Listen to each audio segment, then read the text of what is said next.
They insult us in an attempt to gaslight us. I just never thought that I would have to flee a state for the good of my children. Outlaw the mutilation of minors. We will not allow you to take away our dignity. Yeah, just say, okay, just... We have got a lot going on today for a Friday. There's another reverse with this whole African-American studies in Florida. A trans family flees the state of Florida, and the video put together with it is wild. Trump has a new indictment along with the former indictment, the Hollywood strike, Dianne Feinstein, and the #2 Dem donor has all of the charges in campaign finance dropped against him. What a great way to start your Friday. All that and more coming up on this episode of Daily Caller Live. Thanks so much for tuning in. My name is Jobob. Daily Caller Live starts right now. 2, 1. Here we go. That might be the only brown guy on earth named Jobob. That is actually her name, Jobob. Live from the dingy bunker, completely cut off from the outside world, except for you fine folks. My name is Jobob. This is Daily Caller Live. Thanks so much for tuning in. On today, it is Friday, July 28th, the year of our Lord 2023.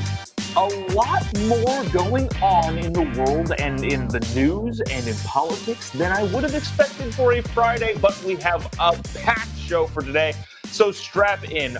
First things first, I need to wrap up this story and tie it up with a nice, pretty bow because it is officially, even though it was already just an insane lie, there's a new thing that I learned about this that is making it an even bigger duh.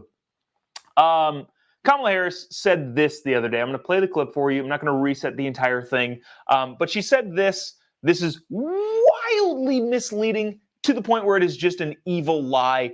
Check this out. And then I got just a really, really quick update before we move on to the #2 Dem donor getting all of the charges dropped, which is crazy. Check this out. Just yesterday in the state of Florida, they decided middle school students will be taught that enslaved people benefited from slavery. They insult us in an attempt to gaslight us, and we will not stand for it.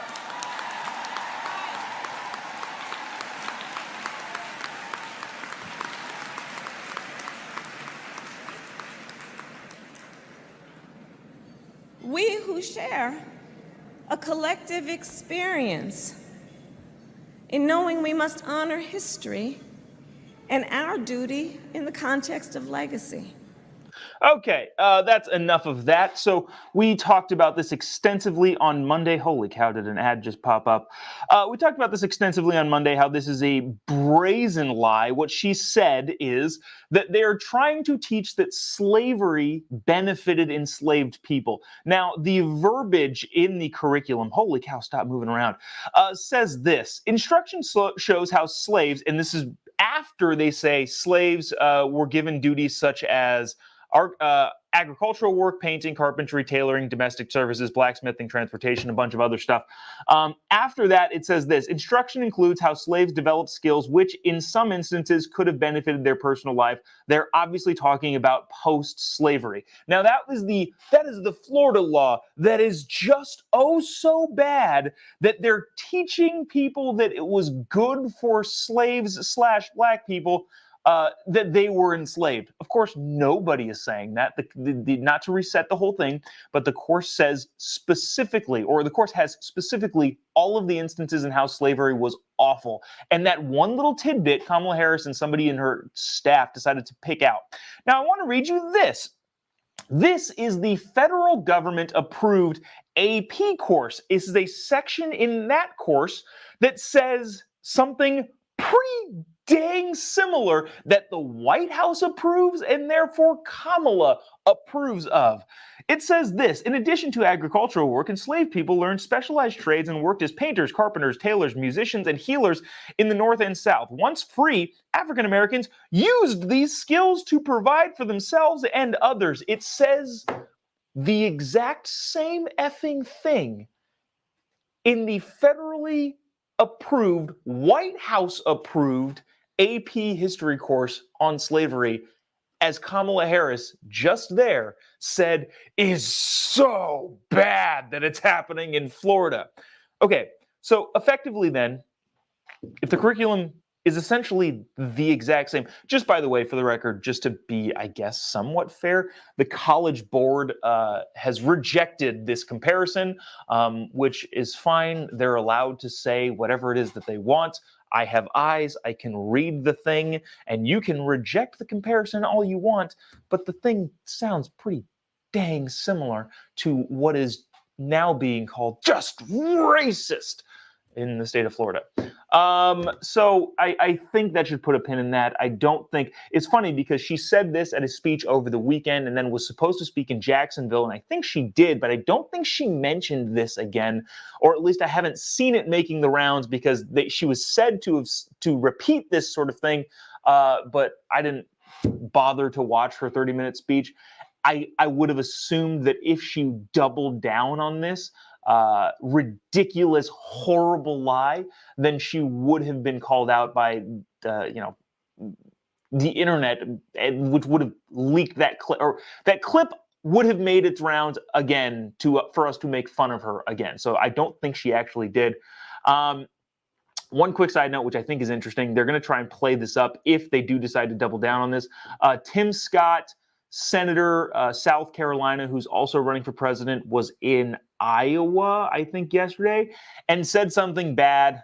He didn't really say anything bad. He just said, well, I hope everyone can realize that slavery is bad. And the headline in the AP was, Black senator running for president denounces the Florida laws. Okay, the Florida curriculum. First of all, he didn't denounce it. He said, yeah, slavery is bad. I agree with that, and I hope the education reflects that in many states. He did mention Florida, but to say that that is a rebuke of the curriculum in general and not a political maneuver to try and get ahead of the guy who's also running for president, who's polling better than him, the whole thing is entirely dishonest. So that's that in a nutshell. I'm going to move on because I feel like I don't want to just dig into that too much, because this story, I think, is freaking fascinating. Also in the line of Democrats doing weird things and the DOJ being weaponized against Trump, currently, among other people, and not being used to the fullest extent against Hunter Biden, basically politicizing the highest law enforcement in the land. Charges were dropped for Sam Bankman-Fried in his political wrangling. So if you don't know Sam Bankman-Fried, he's the FTX guy which was a cryptocurrency company. He ended up Bernie Madoffing hundreds of millions of dollars away from people. The company is now defunct. He has been arrested on fraud charges and is overall a bad person. The thing that is interesting is that behind George Soros, this dude was the second biggest donor to Democrats and Democrat causes. Now, he says, just for the record, and there's no way anybody can actually believe this, but he says, well, I donated to both parties equally, but the Republican donations were under dark money. If you believe that, I don't know what to tell you. I just am not buying that for a single second. But overwhelmingly donated to Democrats, was the second biggest Democrat donor, and all of a sudden the campaign finance charges against him, not the fraud with the bank, with his company and all of the people he defrauded, but the campaign finance charges were all dropped against him. Now, he donated somewhat like $30 or $40 million to Democrat causes, Joe Biden specifically. That was fraudulent money taken from his FTX cryptocurrency fund / account, whatever you want to call it. All of that was done inappropriately. All of that, in my opinion, was done illegally. And he was charged with campaign finance violation felonies, I believe, because that is a huge deal. Not like the deal that Donald Trump paid Stormy Daniels I'm not even going to get into that. The bottom line is there are big-time campaign finance laws, and then there's small-time campaign finance laws that you break. I've said this many times. I've broken campaign finance laws.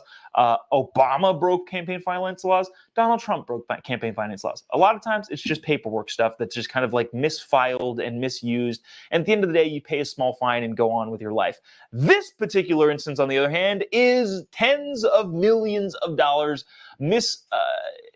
inappropriately being spent on various things that he had no authority to spend them on, in order to help politicians that he liked who would give favors to his company. Horrendously illegal, but all of those charges are dropped. Why were those charges dropped? Well, because he was living in the Bahamas, he needed to be extradited by the Bahamian government? What is that? What do you call? The government of the Bahamas needed to extradite him. Now, according to some treaty somewhere, and this is the fine print that honestly I didn't really even understand, but according to some treaty with the Bahamas, they can't extradite somebody, or the Bahamas government didn't want to extradite this particular individual because the treaty says that they don't have to participate in election laws of some kind. The bottom line is the government of the Bahamas said, well, we don't like the extradition for the campaign finance laws. So the DOJ, rather than saying, hey, you're the Bahamas, you're a very small and politically speaking, especially in the United States, insignificant player in this game, we're going to go ahead and ignore that. Instead of saying that, instead of saying we are the superpower, this is a huge meddling case in our elections, the DOJ said, oh, okay, that's fine. We'll go ahead and drop the charges then. Because the government of, again, the Bahamas, and I don't want to belittle or demean the Bahamas or the people of the Bahamas. I'm sure it is a lovely place. But to drop charges against somebody and use the excuse of, well, the Bahamas government didn't want to charge him. Okay. Where do we draw the line then? If somebody breaks the law and goes to, I don't know, Thailand or Laos, which again are beautiful places with a beautiful culture and beautiful people, but also in geopolitics, insignificant. If somebody breaks the law and goes to those countries, and then those countries say, well, we don't agree with this particular extradition of this particular law, even though we agree with all of the other things, and the fraud and this and that and the other thing, we're not going to allow you to charge this individual with that. You know what the United States would do, or at least should do? Say, hey, we appreciate you, and we appreciate all of the things that you're doing in your lovely country. And also, pound sand. We're going to go ahead and do this anyway. So I think the bottom line here is it looks really, really not good that the number 2 Democrat donor had all of his campaign finance charges just dropped out of thin air. And the excuse they used for it is not compelling at all, in which more people are left to question, is the DOJ motivated politically as opposed to finding justice? I would say it looks like they're motivated politically, which is why so many people are calling for the impeachment of Merrick Garland, who is the Attorney General. And wow, that was a lot of information thrown all at once in what? Geez, we're already at 14 minutes. Okay, well, I got to move on then to this. This is a freaking... Do we need to talk about the Trump thing? Trump got more charges attached to his Mar-a-Lago documents indictment. I don't know. He supposedly or allegedly said to somebody to delete security footage, and he claims that he did nothing wrong. And that's basically all there is to that story. He didn't get another indictment. They just got more charges attached to the indictment. The evening news last night on on NBC led with that. I think it's kind of, I don't know. That is what it is. We don't need to get into that too much because I do want to get to this. This is one of the crazier things I think I've seen in a very long time. This is from CNN. I have had this whole clip excuse me, right here, about a family who is fleeing the state of Florida over the bill that disallows the physical transformation, because it's not really mutilation. That word sounds aggressive, but it also seems like the best word to use for this. The physical mutilation of kids who are confused and, in more cases than not, depressed, which is not, this is not how you handle this in a situation such as this. Regardless, anything, all that, this family is fleeing the state. And CNN did a 3-minute long documentary type thing that I have the entire thing to watch with you. And it is crazy. I tried to pick clips and pieces out of it to like make it shorter, but I couldn't. It's like 3.5 minutes. We'll jump in maybe twice. I'm going to limit myself to jumping in twice. But I want you to watch this, and I want you to watch how it's being portrayed. I want you to, with as much as you can, try to pull yourself out of the actuality of what this family is doing that's crazy, and more into who at CNN thought that making this sort of thing as normal as they made it thought it was a good idea. Anyways, I'm going to play this. Again, I'll probably jump in. I'll try to jump in as little as possible, but this is bananas. Watch this. Oh, also, if you haven't already, would really, really appreciate it, especially if you're watching on Facebook or YouTube, to click the little like button down here that's in this little corner, and the share button. Would really, really appreciate you doing so. Really helps us out. All right, without further ado, check this out.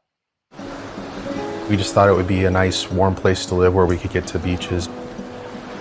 I just never thought that I would have to flee a state for the good of my children. The SB 254, this will permanent outlaw the mutilation of minors.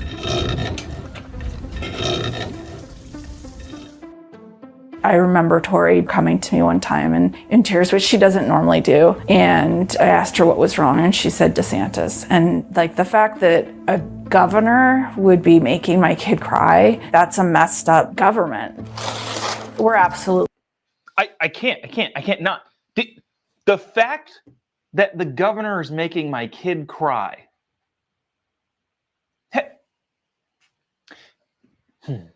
Have you considered that maybe it's not the governor, maybe it's not the government, maybe it's not even the rules, maybe there's something wrong with the kid.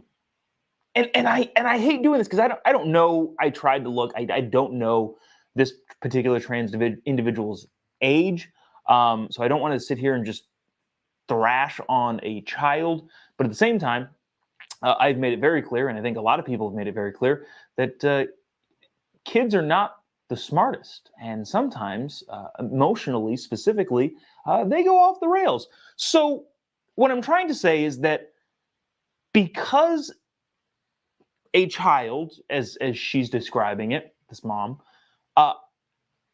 thinks or feels something about the government, doesn't make that a justification to do anything crazy or drastic.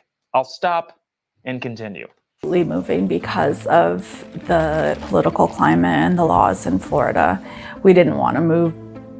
When the Florida Board of Medicine started meeting and we realized that they were going to ban gender-affirming care for our kids, that we might need to leave because that is life-saving, essential medicine and treatment for our daughter. I was very relieved when we decided to leave. I had never really heard that much about trans people, and until I was like 11 or 12, I didn't even know trans people existed. So I was just used to being uncomfortable. I started hormone blockers pretty soon after that. Yeah, I mean, there was times before she started getting hormones and stuff that she was suicidal, but after she transitioned, she was much more outgoing, much more like comfortable with herself. Sorry. I can't let all of that slide. So statistically speaking, suicide, and this is all bad. Like I don't like having to point this out. Statistically speaking, suicide rates do not really differ between before quote unquote transition or after quote unquote transition. And the reason for that probably can widely be agreed upon because the actual physical appearance is not the problem. It is a surfacey, temporary, quote unquote, fix or band-aid to a very, very deep-seated issue with the mentality of the particular individual. Remember the DSM-5, which is the manual that classifies all of the varying mental and cognitive disabilities is not the right term. It's still a disorder in the DSM-5. So transgender or gender dysphoria.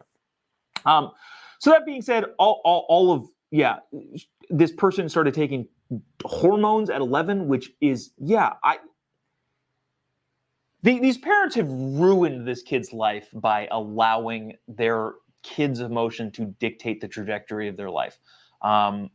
It's sad. I honestly feel bad for everybody involved because the parents were clearly brainwashed by a media and a culture and a society that said that this is okay, and then allowed a child to make life-altering decisions, which I don't want to like bet on things, but like the reality is like this is not going to turn out well for this particular individual. All right, we'll keep rolling. We are seeing many families that are leaving. I really think if you were to ask a member of a trans family, they would tell you they go to bed at night dreaming of how to get out of the state. So that's the dining room right here, and then this is the living room. My hope for the McKee family is they are able to find a community that embraces them. We're lucky that we're able to get out. We're able to afford to leave. A lot of people can't, or it's going to be very difficult. I feel really bad for the people that have to stay here. It's been difficult to access my hormones. I'm not honestly sure how I would continue to access care. Even if I wasn't trans, I wouldn't be comfortable here. It's just not a safe environment for queer people in general. I do fear for my daughter's safety, and just the fact that somebody might want to hurt her just for her being her, for her existence, is scary. I worry about her every time she goes out. I'll miss the wide open view. Yeah, sunsets are great from here. No. I'm looking forward to just being in a place where I don't feel under attack, where I don't feel oppressed. It's just so sad that our country and our society are in this place of denigrating people like that and making them feel like they have no place. It's just hard to start over all over again. There are several studies, especially out of Europe, out of super liberal, do whatever you want Europe, saying that the worst possible treatment for somebody with gender dysphoria is physically altering their physical appearance to appear as the best treatment is, I don't know, extreme therapy. I don't know what the from a mental health standpoint, there are a lot of different avenues that have been proven to be much more beneficial to people with actual gender dysphoria. Because I don't think most of these people have gender dysphoria. I don't think this kid has gender dysphoria. And again, I don't want to harp on somebody that's not a fully fledged adult, but at the same time, like CNN took this family and made them a heartwarming American example of people who are just looking after their kid, when in reality, like this is not going to turn out well. Like, and I don't know. I was telling my wife before this when I was watching this. It's just like, this is like what a weird feeling. Because yeah, you can get angry about this, and I understand people being angry about this, but But the actual like gut feeling I get when watching this sort of stuff is I feel bad. Like, outside of all of the other just like crazy, like if your kid said that they feel like they're an amputee, you wouldn't approve of them getting a limb cut off. Like, that's just not how that works. So like outside of all of that, you look at this situation and go like, this is not going to turn out well. And I feel bad that that's the case, but also what do you do? Other than, I don't know, I don't even want to say let people make mistakes, but that's really the only, I don't know, the only thing that comes to mind. At the end of the day, it is crazy to me that we as a society are taking what is proving to be the worst possible treatment for something like this, gender dysphoria, if this person even has that, which I doubt. I think it's just a trend. And saying that this is a good thing. I don't know. I honestly feel bad for everybody involved in this. Because like I said, you check back in 20, 30 years, I guarantee you there's going to be not the outcome that I think these people expect now. And that's genuinely sad. So, wow, putting a damper on your Friday. Something else that is genuinely sad. Dianne Feinstein, Senator, California, D. Ancient senators, ancient people in government. Maybe there should be an age limit. Now, the age limit is difficult because there's some people that are just sharp as they ever were at 75. But Dianne Feinstein is like in her 80s. And yesterday was at some sort of committee thing where she needed to vote on a bill for the military. And this is what happened. The vote was going around and people were saying yay or nay, yay, nay, yay. Dianne Feinstein's name get called. She does this little routine, and then somebody finally has to whisper in her ear, here's what you're supposed to do. This is sad, and this, I don't know, it's sad, but also these people have power, so we have to talk about it. Check this out. Senator Feinstein.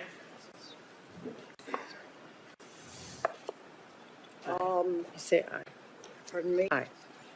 Yeah. Just say I would like to support a yes vote on this. It provides $823 billion. That's an increase of $26 billion for the Department of Defense. And it funds priorities submitted. yeah, just say aye. Okay, just Great, aye. Thank you. Yeah. At the end, I don't know, it's sad, but it's also like, it looks like your grandma. It's kind of like, oh, I'm sorry, aye. And that's kind of cute and endearing, but not if you're a U.S. freaking senator. I want to get to a bunch of these comments. Marcel says, term limits. Marina says, term limits. Which I'm kind of a big fan of term limits, but also I don't necessarily know if that really is the case here, because people can elect a geriatric old person from the get-go. And so what do you do about that? Somebody said, let's see this. Karen said this, I think there should be an age cap, cognitive tests, mandatory drug tests for all federal elected officials. I can see where that comes from. I think that is another Band-Aid type of approach. The real thing that I think would actually fix this sort of stuff is, yeah, you can institute like cognitive tests, you can institute term limits and all that sort of stuff. But I think the best actual fix, and I know that this is like probably unrealistic, but I think it would fix America, is people. Can you imagine if California next to their name, I'm going to check that off, not knowing that Dianne Feinstein is in severe mental decline as she goes well into her 80s? Isn't that the better solution ultimately? Now, I understand that that's unrealistic, but I think the real solution to this sort of stuff and eliminating this sort of stuff is to have more people pay attention to what is going on. which is not the case here in this country currently when we elect politicians. So again, it is sad. It's not fun to watch. I don't like talking about it. But at the end of the day, Dianne Feinstein, Mitch McConnell, Joe Biden, all of these super old people that seem to be slowing down have a lot of power. Lastly, before we wrap it up and head into the weekend, it's not necessarily a fun thing, but I think this is interesting and fascinating, and maybe we can get more into it on Monday. SCOTUS decisions, not SCOTUS decisions. We're talking about the strike, the SAG-AFTRA, and also the writers' strike. Hollywood on strike. Entertainment stopped.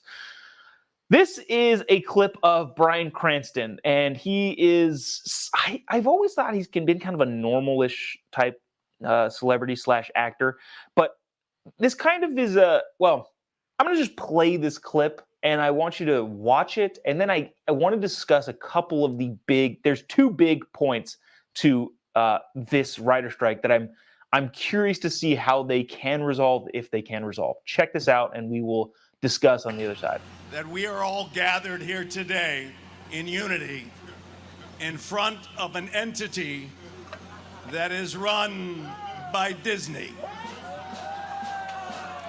And now we've got a message for Mr. Iger. I know, sir, that you look through things through a different lens. We don't expect you to understand who we are, but we ask you to hear us, and beyond that, to listen to us when we tell you we will not be having our jobs taken away and giving to robots.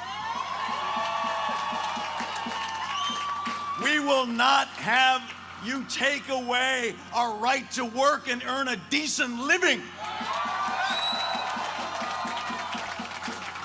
And lastly, and most importantly, we will not allow you to take away our dignity. So big, interesting thing there. Let's see. This is related to last time. Somebody in the comment section, where did it go? Oh, it was Karen, said Dianne Feinstein is 9. Whoa.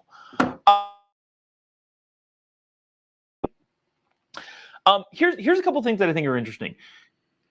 Andrew Scholes pointed this out, and I think he's right, and I feel like I've thought a similar thing, not necessarily in the context of the writer's strike, but what the writers want and what the actors want is to get paid based on the viewership. A lot of that is at the forefront of all of this. They want residuals off of shows that are being viewed on Netflix, Hulu, on Disney Plus, on all of these things. Bryan Cranston here is worried about AI, which, that's also kind of an issue. The thing is, I don't think they have a lot of strong footing. Now, what Scholes pointed out, I thought was freaking fascinating. I've thought for a long time, there's no way to know how many people actually watch Netflix, or how many people they have subscribers, but the actual shows itself, they don't release how many people watch that. They say this is the most watched within Netflix, meaning that this is the biggest show internally. So they have the internal numbers, but they don't ever actually say how many people watched one particular thing unless they decide to announce it because it's some big astronomical number. Now, the writers and the actors are saying we want to get paid for the amount of views.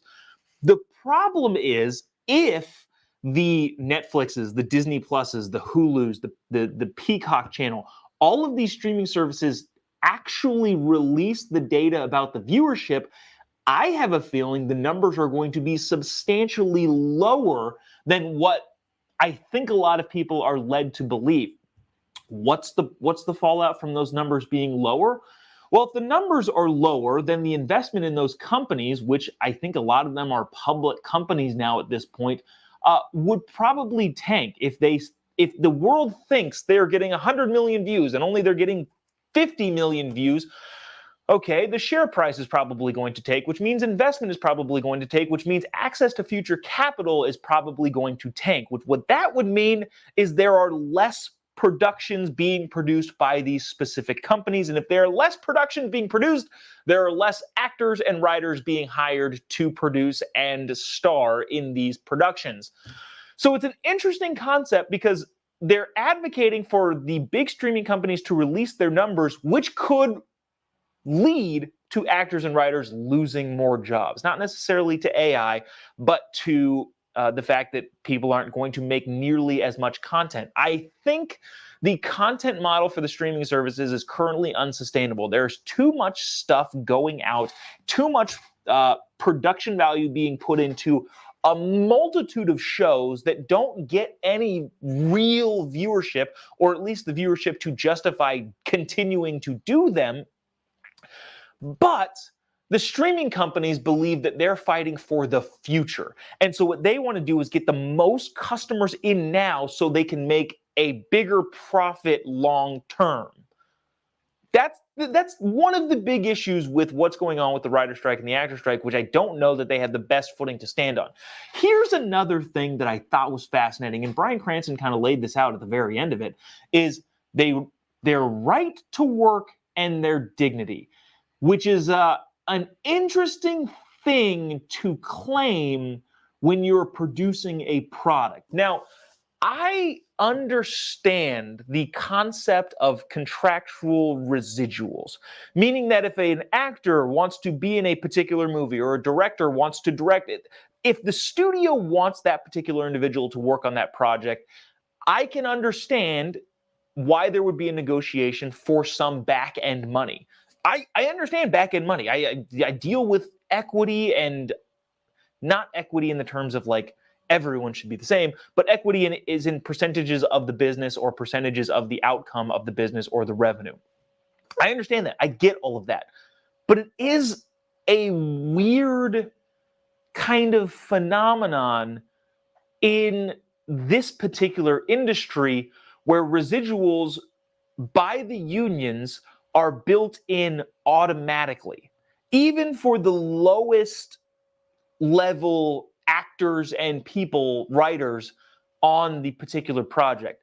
The big stars that have the leverage, and the best directors and the best producers and the best writers have the leverage for residual income from multiple viewership, I understand.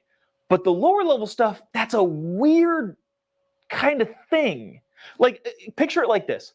Imagine a developer building a building.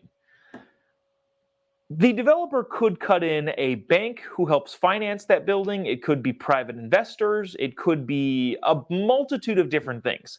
If he wants the contractor, the lead general contractor on the building, to have some sort of incentive to make this building awesome, he could cut them in on the back end of the deal. Well, what's the back end of the deal? Well, tenants renting that building for the foreseeable future or the entirety of the lifespan of that building.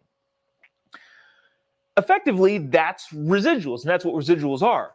But you don't give the electrician or the drywaller or the framer of the building consistent residual income for the entirety of the building's existence.